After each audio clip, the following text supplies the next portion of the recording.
Hi everyone, this is Dr. V.S. Nishok from EC Department, SNS College of Technology. Here we are going to see the topic basic concepts of the input and output pins of 8051 microcontroller.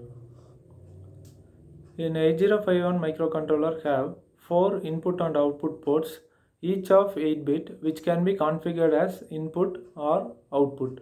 Hence totally 32 input and output pins allow the microcontroller to be connected with the peripheral devices.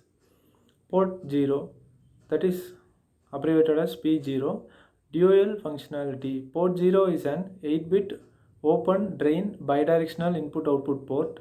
It can be used as a general purpose IO port or as a multiplexed address data bus during external memory access. Pins P0.0 to P0.7. Pull-up resistors requires external pull-up resistors when used for input and output ports.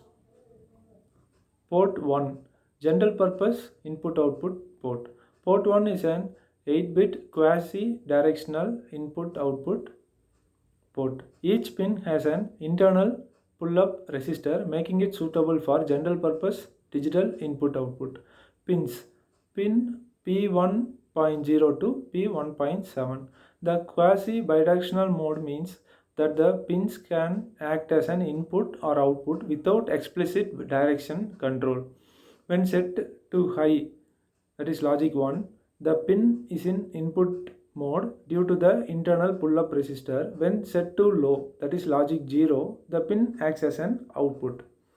Port 2, dual functionality. Port 2 serves as an 8-bit quasi-directional input-output port. It can also be used as the high-order address bus during external memory access. Pins P2.0 to P2.7. Internal pull-ups include internal pull-up resistors.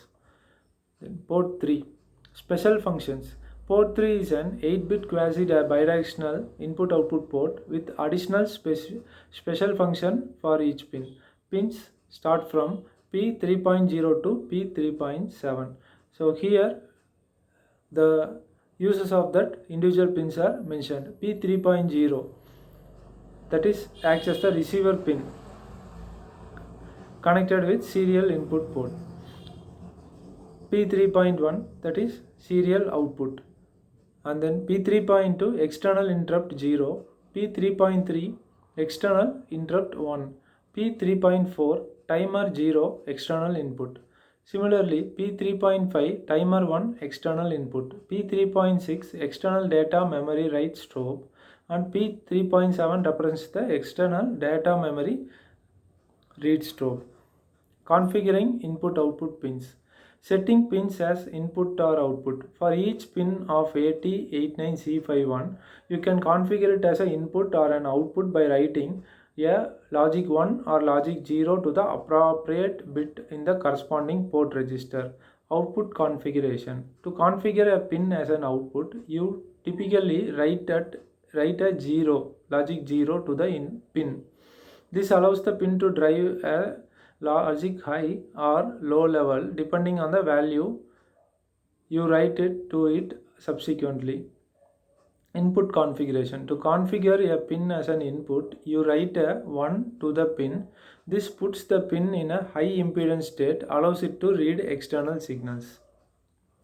Pins current limitation. When pins are configured as an output, that is logic 0, then the single port pins can receive a current of 10 milliamps. When these pins are configured as input, that is logic 1, then built-in pull-up resistors provide very weak current but can activate up to 4 transistor logic inputs of low power Schottky series. If all 8-bit of port are active, then the total current must be limited to 15 milliamps. If all ports are active, then the total maximum current must be limited to 71 milliamps. Then coming to the summary of the topic, basic concepts of input output pins. We have seen about the each and individual ports available in the microcontroller 8051, and the purpose of the each pins available in ports. Okay, so finally we are here for the assessment of the today's topic, which out of the four ports of 8051 needs a pull-up resistor for using it as a input or output port. Port 0 is the right answer, which is needed externally. Other ports are having internal pull-up resistors. So next question, to initialize any port as an output port, what value is to be given to it? A port is by default an output port. That is the right answer. Okay, can see in the next video. Thank you everyone.